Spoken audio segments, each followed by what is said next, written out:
এখন উঠে আগে ফ্রেশ হয়ে নিই, কারণ আজকে আজকে মাদেরকে মানে মায়ের ইচ্ছে হয়েছে একটু স্যান্ডউইচ খাবে। সো মায়ের জন্য একটু স্যান্ডউইচ বানিয়ে নিই। তার আগে তোমাদেরকে একটু ভালোবাসা দিয়ে দিই, কারণ তোমাদের ভালোবাসা ছাড়া আমার জীবনটা একদমই অসম্পূর্ণ। তাহলে চলো এবার ফ্রেশ হয়ে স্যান্ডউইচ বানাতে যাই। অ্যান্ড স্যান্ডউইচ কী করে বানাবো সেটাও কিন্তু তোমাদেরকে দেখিয়ে দেবো, সো টেনশনের কারণ নেই। চলো ফ্রেশ হয়ে নিই, দেন তোমাদের সাথে দেখা হচ্ছে। Guys, good morning to all of you. আজ ফ্রাইডে, সো জিম অফ। আর জিম অফ মানে আজকে প্রচুর রান্না বান্না, তো সেরকম কিছু রান্না করবো না। কালকে তোমরা দেখেছো শুক্তো করা ছিল, তো অনেকটা শুক্তো রয়েছে।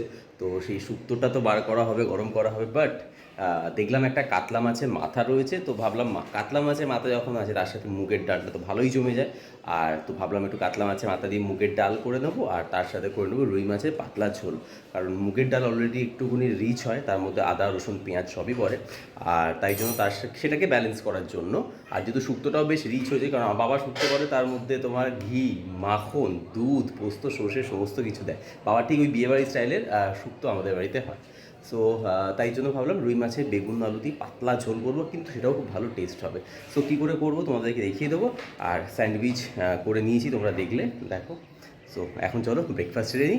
অ্যান্ড বাই দ্য ওয়ে, ভিডিওটা স্ক্রিপ্ট না করে পুরোটা দেখবে, কারণ আজকে সারাদিন কী করছি না করছি সেটা কিন্তু তোমাদেরকে দেখতে হচ্ছে। তাহলে চলো দেখা হচ্ছে ব্রেকফাস্টের পরে।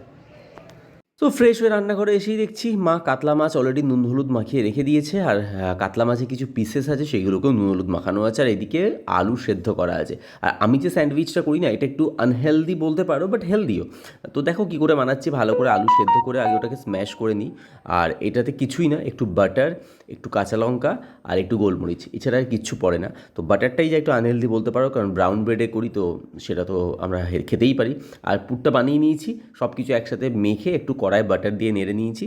আর এদিকে চলো ডালটাকে আগে সেদ্ধ বসিয়ে দিই, কারণ মুগের ডাল তো একটু ভালো করে ভেজে সেদ্ধ না করলে কিন্তু ওই মাছের মাথার ডালের যে গন্ধটা সেটা কিন্তু আসে না। তো ডালটা সেদ্ধ হোক এক পাশে, আর আরেক পাশে আমি চলো মাছ ভাজা বসিয়ে দিই। আর স্যান্ডউইচগুলো রেডি করে নিই, কারণ স্যান্ডউইচগুলো ভালো করে মানে পাউরুটির ভেতর ওই পুরটাকে স্টাফ করে দেন ওপর থেকে একটু অয়েল ব্রাশ করে সেটাকে মেশিনে দেবো। আর এইগুলো দেখো একটু বেশি করেই দেবে, কারণ দেখো বাড়িতে খাচ্ছি আমরা, তো আর প্রফেশনালি বানাচ্ছি না বা রেস্টুরেন্ট থেকে কিনতে যাচ্ছি না। দেখো বাড়িতে বানালে একটু পুর যদি বেশি করে না দেওয়া হয়, আর অ্যাকচুয়ালি কী জানো তো, এতে ওই বাটার থাকে, গোলমরিচ থাকে, আর লঙ্কাটাকে বাটারে ভেজে নিই, তো গন্ধটা না স্যান্ডউইচের মারাত্মক। তোমরা একবার ট্রাই করে দেখো। তো স্যান্ডউইচগুলো রেডি করে নিয়েছি, এদিকে মাছ ভেজে মাছের মাথাও ভাজতে বসিয়ে দিয়েছি অলরেডি। আর স্যান্ডউইচগুলো এবার সেঁকে নিই চলো, কারণ অলরেডি 9:30 বেজে গেছে, আজকে একটু লেট করেই উঠেছি। আর সবারই খিদে পেয়ে গেছে, মা গেছে পুজো করতে, পুজো করে আসলে খাবো। আর দেখো স্যান্ডউইচগুলো কিন্তু রেডি হয়ে গেছে, কেমন দেখতে লাগছে বলো। ভেতরে দেখেছো পুর কিন্তু